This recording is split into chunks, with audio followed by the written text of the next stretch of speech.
Hola a todos, bienvenidos a un nuevo HR Thoughts by Hiring, un espacio creado para los amantes de los recursos humanos, en el que entrevistamos a personas top del área de HR. Hoy nos acompaña Rosana Montemurro, Chief People and Culture Officer en Cultra.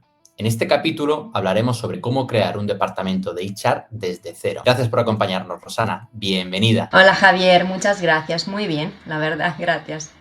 Fantástico, con muchas ganas de arrancar este HR Thoughts by Hiring. Y Rosana, sí me gustaría, antes de entrar en materia de HR, talento, personas, que nos puedas contar sobre ti, quién eres, de dónde vienes, qué haces y que podamos conocer tanto la parte profesional como la parte personal de Rosana. Muy bien, pues empezamos desde quién soy. Soy una persona italiana, una chica italiana que hace 10 años vino a Barcelona simplemente para hacer una experiencia en el extranjero y se ha quedado aquí 10 años y probablemente 10 más o más de eso. Um, tengo de tener dos vidas porque he sido jugadora profesional de vóley en mi primera vida, en el sentido que ha sido totalmente diferente, una experiencia que quien tiene el lujo, el privilegio de ser deportista a nivel profesional, sabe que, bueno, tanto a nivel de esfuerzo, pero también a nivel de gratificaciones, lo que realmente es estar viviendo del deporte, pudiendo hacer lo que te apasiona durante muchas horas al día y al final, ¿no? Esto te da muchos aprendizajes. ¿Por qué digo que es mi primera vida? Porque, claro, el cambio a la parte empresarial ha sido impresionante. O sea, totalmente diferente para mí estar sentadas 8 horas o más en una silla. Obviamente el cambio ha sido brutal. Pero he venido a Barcelona tras haber hecho una carrera en psicología, haber estudiado recursos humanos, porque había entendido que la psicología clínica no era algo vocacional para mí. La parte clínica era una parte muy dura a nivel de psicología.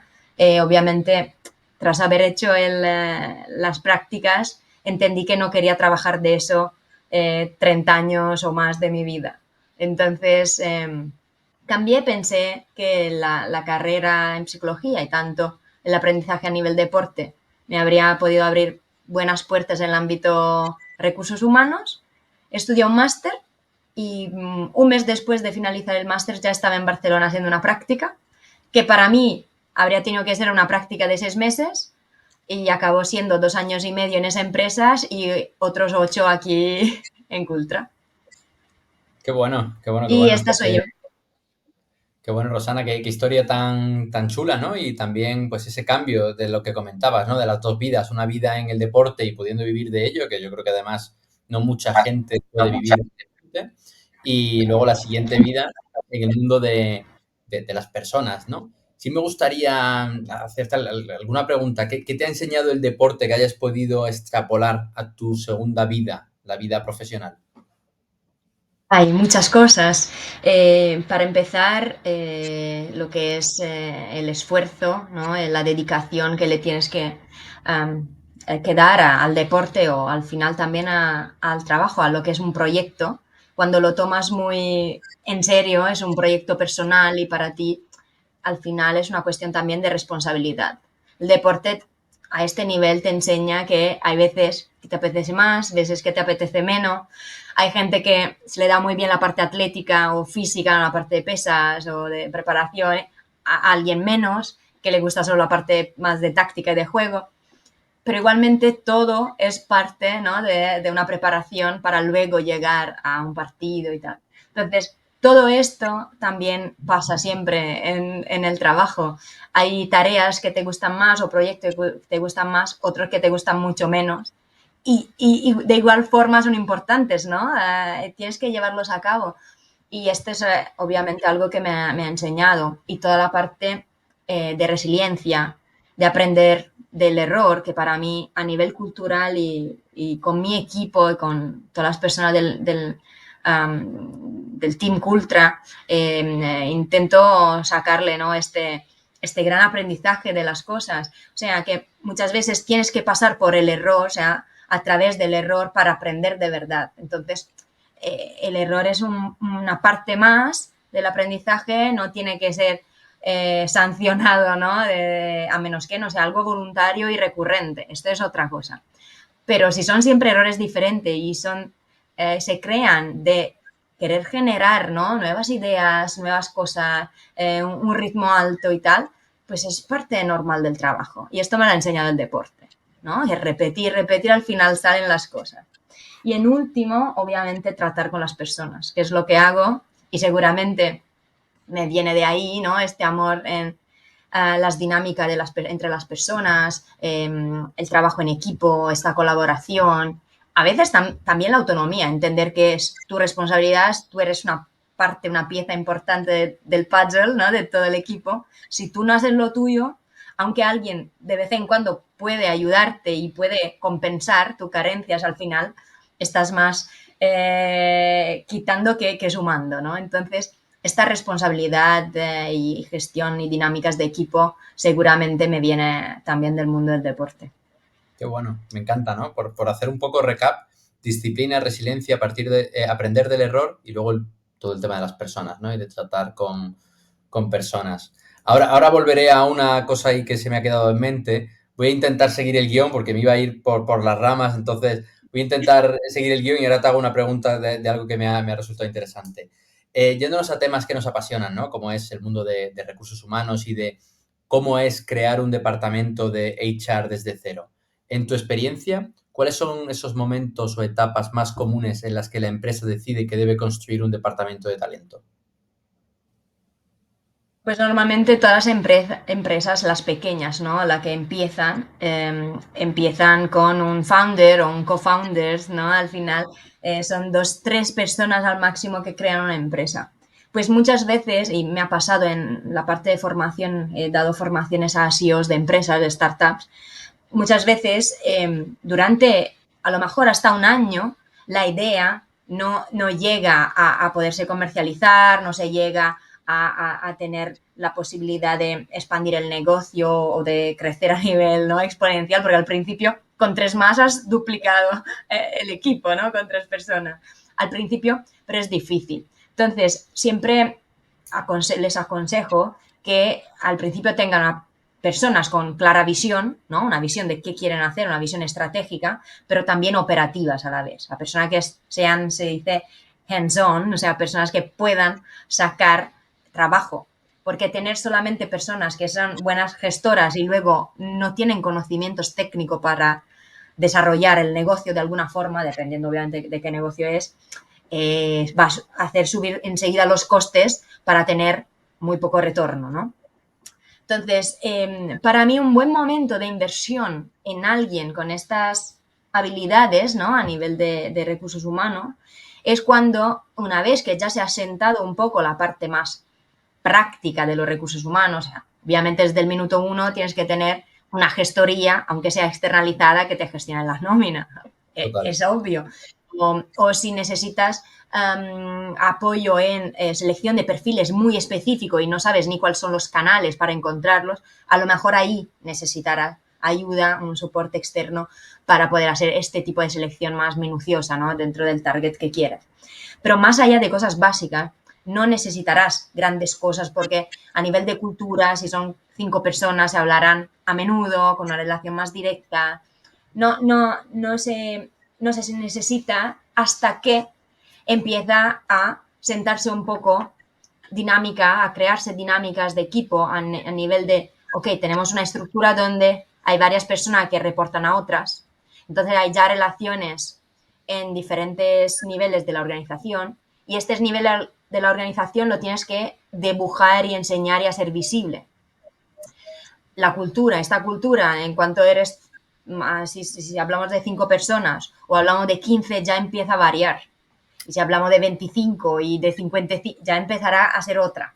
Entonces ahí sí que el tema cultura es algo que creo importante, así como el tema políticas. Es muy difícil crear políticas corporativas desde cero cuando ya llevas 100 personas. ¿Por qué? Porque estas personas están acostumbradas a actuar de una forma Y cuando luego le estableces una política porque dices, mira, esto no se puede hacer un poco al azar o a criterio de cada uno, lo tenemos que estandarizar para que todo el mundo atienda, ¿no?, a lo que sería una norma común, pues empieza a no gustar a muchos, ¿no?, que hasta ese momento han tenido mucha autonomía. Así que yo diría que puede variar mucho a nivel numérico del negocio, de la actividad, pero a lo mejor alrededor de las 20 personas ya una que sea muy hands-on y que, ¿no?, y que tenga también los conocimientos para empezar a crear políticas, organigramas y tal, sí que debería estar. Luego a lo mejor ya después de 60 añades la segunda, ¿no? Pero creo que hay momentos claves en el crecimiento de una empresa donde la primera persona de HR tiene que entrar en el equipo. Súper, súper interesante esto que cuentas, ¿no? Me gustan mucho los dos focos que has abierto como cultura, políticas. Estoy de acuerdo que la parte de las políticas, de cómo hacer, es fundamental y que con 100 personas a lo mejor ya es tarde. No, no a lo mejor es tarde, pero es verdad que cuando se empieza al principio, ¿no? Muchas veces pueden incluso llegar a romper la rapidez y la agilidad que una startup, ¿no? Debe tener. Y Por ahí el supuesto. equilibrio es súper fino. Sí, tienes razón, Javier. Y creo que tiene que entrar en el equipo una persona que está muy preparada en estos tipos de entorno. ¿No? Quiero decir, si una persona solo ha vivido en empresas muy estructuradas con mucha organización y muchos procesos y mucho, a lo mejor aportar algo que en ese momento la empresa no necesita y hasta puede ser un obstáculo. ¿No? Total. Entonces, poner trabas en lugar de agilizar, que es la parte buena de una startup también, ¿no? Que es muy ágil, toma decisiones súper rápido, no tiene que escalar a 20 personas para obtener una aprobación y no sé qué. Esto es una parte positiva, pero es obvio que si ya hablamos de tener 7 managers y cada manager está haciendo algo diferente con su equipo y luego queremos, después, llegando a 100 personas, poner una persona de recurso humano que establezca un poco una norma interna, será más difícil porque cada uno ha tenido la libertad durante años de hacer lo que ha querido, ¿no? Entonces, creo que hay puntos intermedios, tal vez también es interesante empezar con menos horas, ¿no? A lo mejor 40 horas semanales o 37 y medio, que es otra temática interesante en España, para quien nos sigue desde España. Eh, a lo mejor a nivel inicial en las empresas puede ser no necesario, puede ser un part-time suficiente para entender la dinámica del equipo, empezar con estas políticas o este organigrama que decía, y también pensar un poco el recurso humano como alguien visionario también, ¿no? Alguien que entiende cuál pueden ser las necesidades del negocio, es tu business partner de verdad, ¿no? Entiende bien cuál es la necesidad del negocio y te dice, ok, deberíamos contratar entonces este tipo de perfil o deberíamos pensar a mover esta persona de este equipo al otro o promocionar a esta persona porque veo que a nivel potencial tiene mucho potencial y también tiene ambición, inquietud de crecer. Entonces, si seguimos así un año más, la perdemos.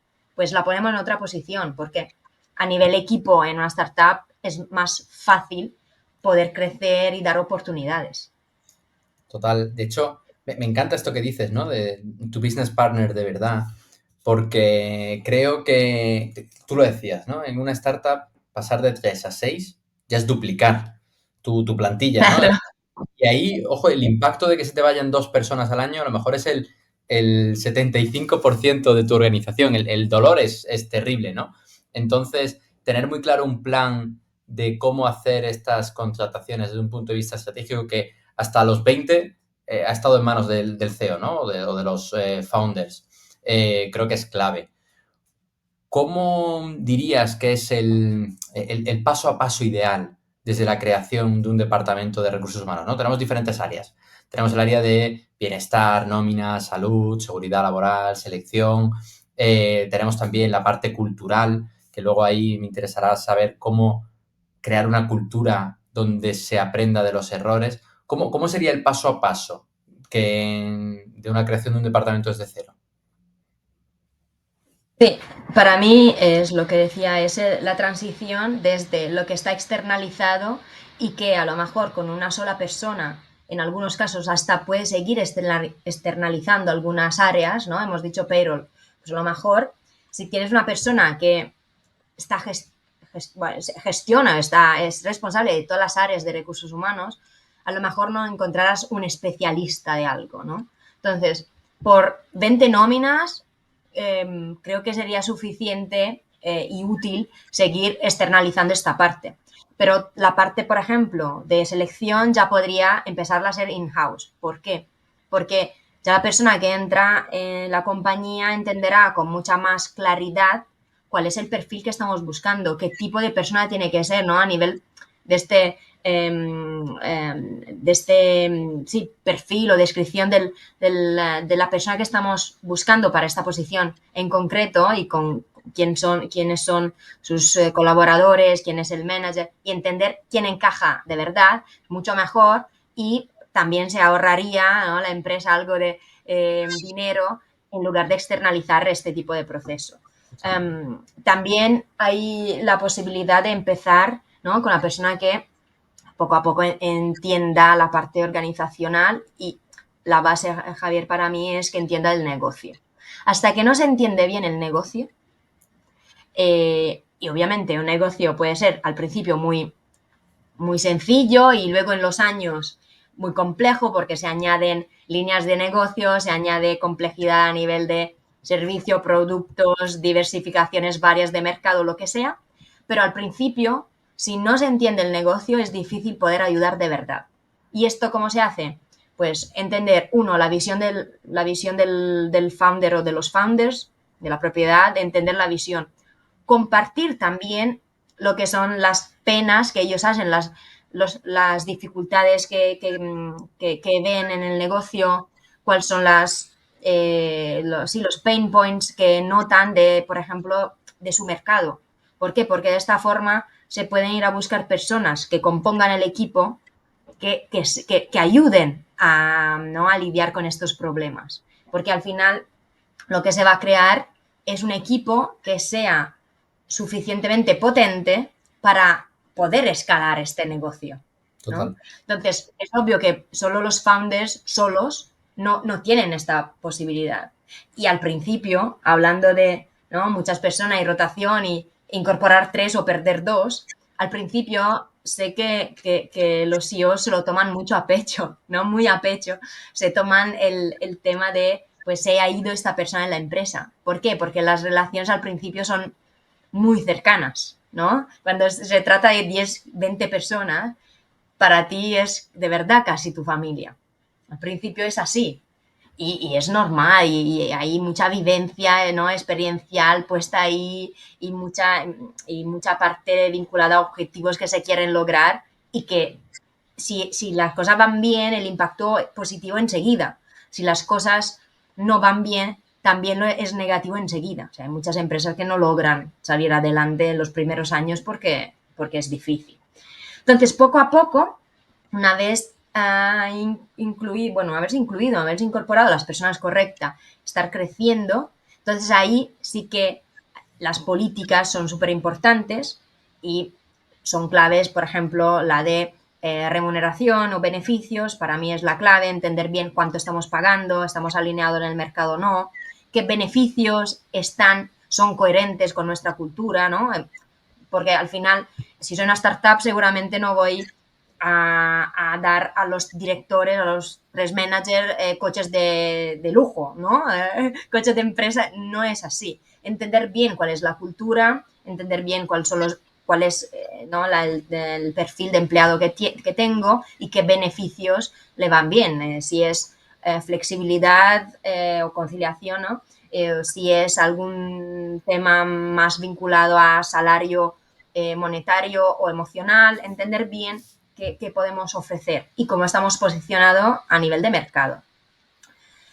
Y más allá, luego, poco a poco, otras políticas que son más de formación y desarrollo, entonces ayudarle a crecer a través de las formaciones que necesitan, entender bien cuál es este gap de habilidades que tienen según el puesto y según también el puesto que tanto la empresa como los empleados quieren conseguir, porque a veces, y yo me he visto, ¿no? Yo he entrado en Cultra hablando de mi experiencia, cuando la empresa tenía 10 años, pero eran los 4 primeros meses de una persona en HR.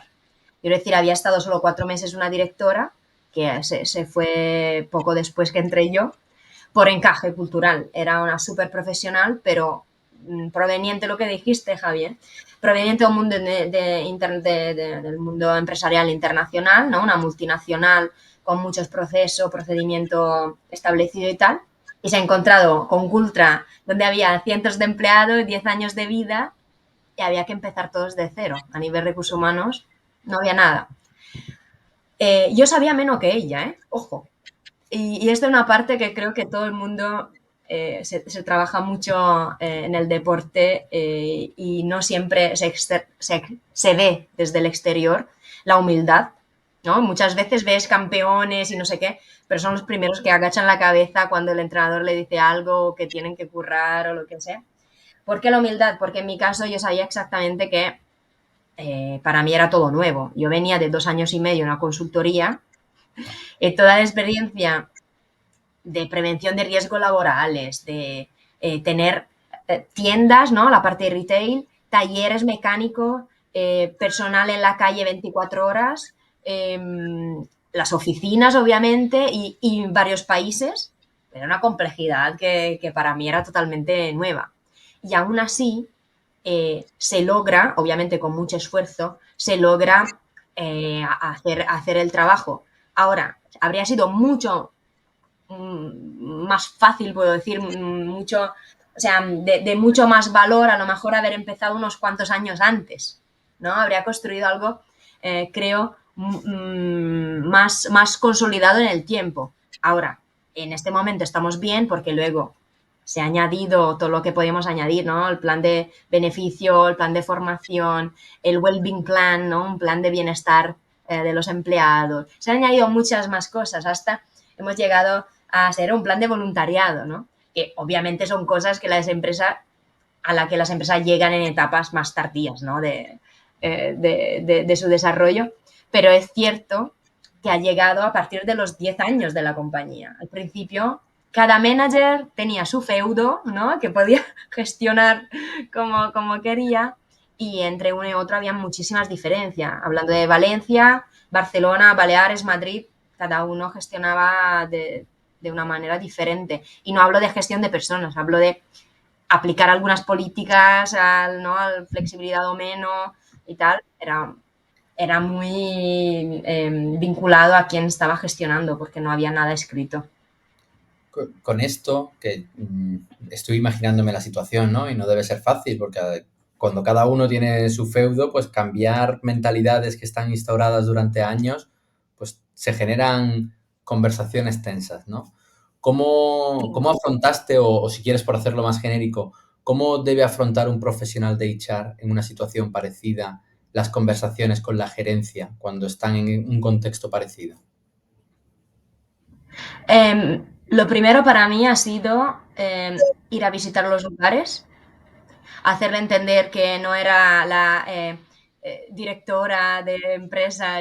Yo no entré como directora, esto es para empezar. Yo entré como generalista, ¿no? Entonces entré desde abajo y creo que ha sido mi suerte. De verdad lo digo, para crecer y para llegar a dirección hace unos años. Aparte que a día de hoy hay muy pocas empresas donde los directores están con los pies encima de la mesa y bebiendo su coñac, ¿vale? Esto creo que ya hay muy pocas. Pero sí, que vean que quieres entender cuál es su esfuerzo, cuáles son los retos, los esfuerzos que hace el equipo. A partir de ahí, cuando entienden que estás interesada para mejorar las cosas, aunque en algunos casos serán penalizados en algo, ¿no? Porque estaban aplicando algo de una manera diferente, pero cuando entienden que has llegado ahí para aportar, entonces es más fácil. Y esto solo puede ocurrir a través de la confianza. Le tienes que transmitir confianza y demostrar luego esta confianza.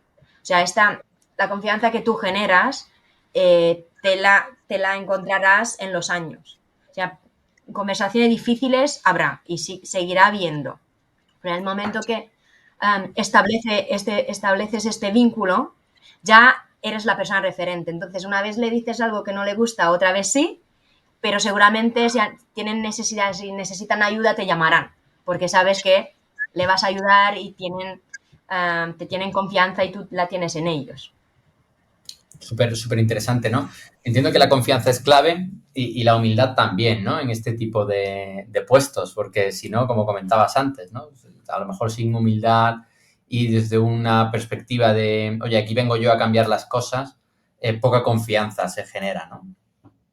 Sí, la humildad hace que, uno, tú te replantees algunos puntos de vista tuyos, también en el sentido de que yo me considero una persona que tiene autoconfianza. Y justo porque tengo autoconfianza, me cuestiono muchas ideas. Yo quiero decir, a lo mejor este punto de vista, después de haber hablado con una persona, pues lo reconsidero porque me ha aportado información que no tenía y me ha abierto un poco la mente de otra forma, ¿no? Y puede ser que lo que pensaba antes no era lo correcto. Entonces, empezar así, de una conversación de, ok, yo estoy aquí para escuchar, no porque estoy haciendo el paripé, no porque estoy obligada a venir, no porque estoy aquí para escuchar, para entender y a ver cómo podemos, o sea, salimos de aquí con más ideas y yo te doy la mía, tú las tuyas y a ver cómo podemos conciliar una resolución, ¿no? Al asunto y de esta forma es lo mejor para generar esta confianza. Si no empieza de esta humildad, que repito, Javier, quiero que sea muy claro el mensaje. No es cuestionarte para darte con el látigo de, ay, no sé cosas, no es boicotearte. Es cuestionarte a veces, ¿no? Tener pensamiento crítico de probablemente no hay una sola forma de hacer las cosas y no siempre la mía es la buena, ¿no? Total. De hecho, yo siempre digo que está fenomenal cambiar de opinión. El problema es cuando alguien no cambia de opinión nunca. Entonces, pues algo mal, ¿no? Se está haciendo porque no pasa nada por cambiar de opinión. En diferentes momentos de nuestra vida, además, podemos pensar A y en otros momentos pensar B. O que la otra persona nos haga pensar B, ¿no? Y yo creo que esto es clave. Pero como tú dices, si se hace desde la autoconfianza es constructivo. Si se hace desde el flagelamiento, ¿no? Es hiperdestructivo y Sí, no lleva a buen punto a nadie. sí, y en esto lo veo mucho en la creación de los equipos. O sea, para mí entraría siempre la persona que tiene más conocimientos. Obviamente que también en el puesto encaje a nivel cultural, que a nivel de ambición esté bien esa posición, porque si encuentro a alguien que enseguida quiere crecer y yo no tengo esta oportunidad, no se la puedo ofrecer, a lo mejor no es la persona indicada. Pero siempre quiero rodearme de personas que saben más que yo, ¿no? E intentar que sea así, porque yo también quiero aprender y porque sé que no tengo todo el conocimiento en mis manos. A lo mejor soy mejor que gestora que experta en algunas temáticas específicas, pero esto es la forma de aprender conjuntamente. Hasta doy clase en máster y tal, y aprendo hasta de los estudiantes, porque a lo mejor me hace una pregunta, no que nunca había pensado, sino que me hace una pregunta que me hace reflexionar en algunos temas de cómo se puede ver una situación, qué clave de lectura le pueden dar a el significado de una cosa y obviamente que lo que hacen los niños, ¿no? No sabiendo algo te preguntan y tú piensas, pero yo nunca me había preguntado eso. Y a mí me ha pasado tanto enseñando como también de extranjera que soy, ¿no? De italiana que soy, a veces me he preguntado cosas a los españoles de ¿por qué se dice así? ¿No? ¿Qué sentido tiene? Y me dicen, no lo sé. Entonces, esta curiosidad es súper interesante y va para mí de la mano de tener un equipo que también hace este tipo de challenge positivo, de, ok, yo te aporto esta información, tú me aportas otras, y así nos compensamos mucho. Si quieres ser siempre lo que sabe más que otros, al final no acabará bien este Total, negocio. te quedarás solo, está claro. Está. Sí, Sí, o y no te quedas a un camino funcionará corto. tanto. Exacto, exacto, Sí, exacto. sí, Una no hay pregunta muy posibilidad de ligada con esto que estás evolución. contando, Rosana. ¿Cuáles son las skills, tanto hard como soft, que debe tener una persona de HR que está montando un departamento de recursos humanos desde cero? Yo creo que decías una, ¿eh? Decías la Eh, parte de curiosidad, que me encanta, pero no sé si añadirías alguna curiosidad, más. Sí, curiosidad es más personal, ¿no? Pero para mí visión estratégica, que va muy vinculada a Vale, negocio, porque hemos mencionado, no puedes entender de la misma forma un negocio de una multinacional que son ya 80 años que está en el mercado y una startup que son 4 años que está en el mercado y que tiene una ambición totalmente diferente, que tiene que levantar una ronda o que es un mundo completamente diferente, ¿no?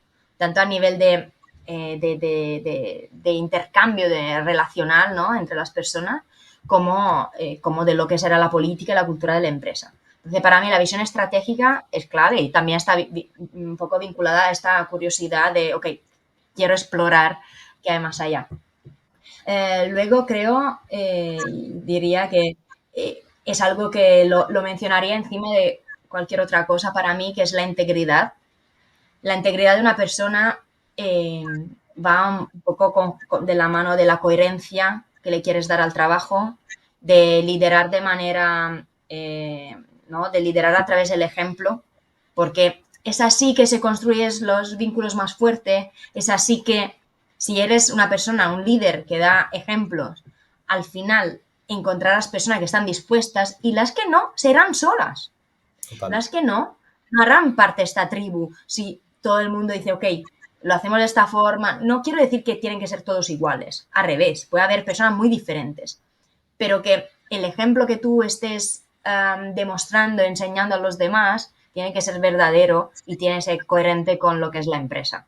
Yo, yendo al trabajo a la 1 del mediodía, si es un día, nadie me dice absolutamente nada, o a lo mejor está justificado de alguna manera. Si es repetido, me dirán, se quiere escaquear el trabajo, ¿no? Tenemos ritmos muy altos en mi empresa. Yo soy la primera que quiero dar la talla y quiero hacer ver que estoy ahí remando con ellos. No es como vosotros trabajáis, que yo tengo libertades.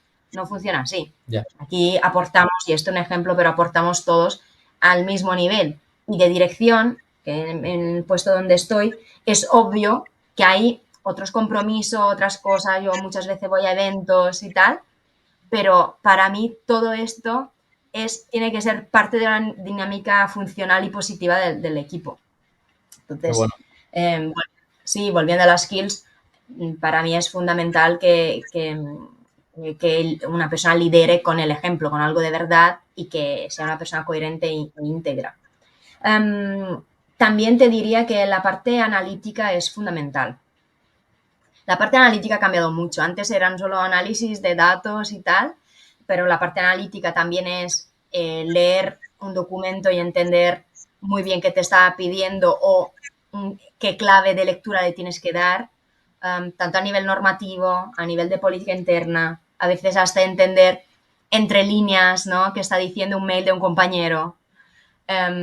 Esta parte analítica, que a día de hoy también con lo que es el data, ¿no? Data Analytics a nivel de HR, muy importante, muy potente y que seguramente llegará el momento donde la inteligencia artificial, si no ha llegado ya, te dará millones de datos y que también tú necesitarás no el tiempo de procesar, sino que te dirá cuál es el más importante para tu equipo, para tu empresa, ¿no? ¿Cuál es la clave que le tienes que dar a todos estos datos de información que tenemos? Porque hay cosas que serán superfluas o no de impacto, o como mínimo no de inmediato, y cosas a lo mejor que tienes que atacar enseguida porque puedes tener un valor importante para tu empresa.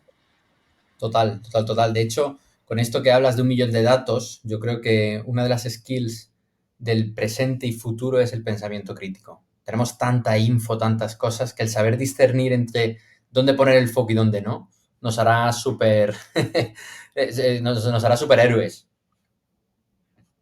Con esto, me has hecho pensar tú con esta frase, añado también la inteligencia emocional, que no es simplemente la empatía que hablamos en las personas, sino también el saber gestionar nuestras reacciones en algunos momentos, porque puede haber momentos de frustración, y lo hay en las empresas, en las relaciones en general.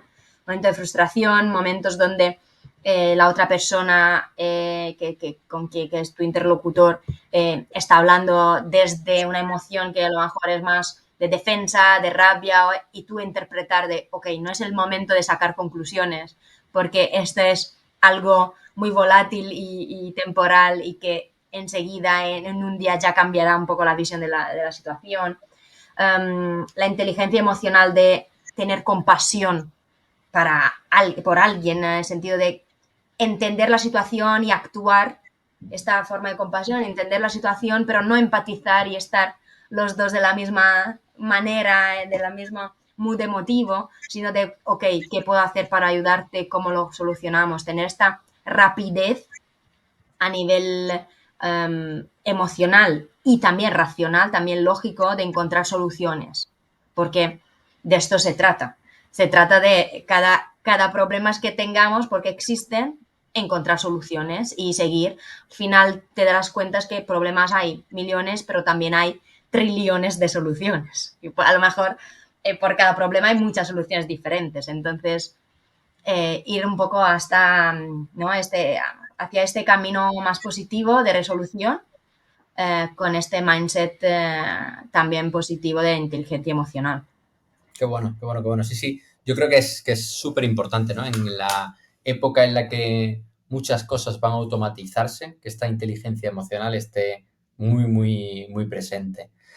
Rosana, estamos llegando casi al final de nuestro HR Thoughts by Hiding y sí me gustaría preguntarte un poco por tendencias, ¿no? Yo creo que en los últimos años ha evolucionado mucho el mundo del talento. ¿Qué tendencias crees que van a aparecer en los próximos años? Bueno, una la hemos mencionado hace nada, el tema de la inteligencia artificial no es que será nueva, pero seguramente estará en auge durante unos cuantos años con evolución impresionante que cambiarán obviamente la forma de hacer las cosas también a nivel recursos humanos, estoy convencida. Otra tendencia puede ser la parte de flexibilidad a nivel de beneficio. Estoy convencida también que se ha entendido que tiene que haber un balance, que es lo más a nivel de largo plazo, ¿no? A nivel de sostenibilidad, tanto por parte de una empresa como por parte del empleado, tener un buen equilibrio entre vida personal y profesional es lo necesario.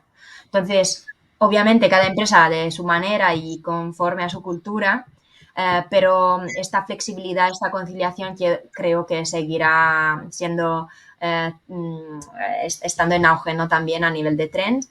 Y obviamente sabremos a nivel España, de aquí a pocos meses creo, ya si la jornada laboral se reduce a 37 horas y medio, no, porque estaría al caer, ¿no? La normativa. Y luego también creo el premiar por objetivos. O sea, el hecho que hablemos mucho de jornada laboral hace entender también que son requerimientos legales y es cierto, y España está compuesta de muchas pequeñas empresas, pyme, ¿no? Y empresas pequeñitas, mucha manufactura también, ¿no? Donde al final hay horarios fijos, hay cosas que no se pueden, no hay tanta flexibilidad que se le pueda dar, eh, pero creo que el trabajar por objetivo hace que de verdad las personas se sientan más estimuladas, no simplemente pensar en tener que hacer X horas al día para haber cumplido, ¿no? Con lo que es tu mandato, con lo que es tu tarea, sino que de verdad estás aportando. Si estás haciendo llamadas comerciales, si estás haciendo visita médica, ¿no? A un paciente o lo que estés haciendo, está aportando algo y tiene que ser para mí valorado esta parte más de objetivo que de horas de trabajo. Total, de hecho yo creo que opino como tú, ¿no? Ir hacia un formato muy meritocrático también hace que la gente esté mucho más vinculado con su día a día y con sus tareas, ¿no? Porque se puede tangibilizar también, también más, ¿no? El impacto que uno tiene y el impacto que tiene en el propósito de la propia organización, que yo creo que es clave, ¿no? En este mundo en el que las prioridades han cambiado, la flexibilidad es súper importante, el tener claro ese propósito y cómo cada uno impacta va a ser fundamental. Puesto, propósito, es muy buena palabra. Hay que tenerlo en mente. Total, total, total. Oye, Rosana, mil gracias por participar en nuestro HR Thoughts by Hiring. La verdad que se me ha pasado este espacio volando. Me ha encantado conocer de primera mano cómo es montar un departamento de HR desde cero, conocer también tu parte, ¿no? Que a lo mejor no está tan presente en tu día a día, ¿no? Tu parte como deportista de tu primera vida y que yo creo que tiene también mucha vinculación y que sin duda te ha hecho desarrollar las habilidades que hoy día estás poniendo en práctica. Me ha encantado este espacio, así que darte las gracias. Muchas gracias por haber participado en nuestro HR Thoughts. Muchas gracias a ti, Javier, por haberme querido aquí. Que tengas Adiós. un fantástico día. Hasta luego.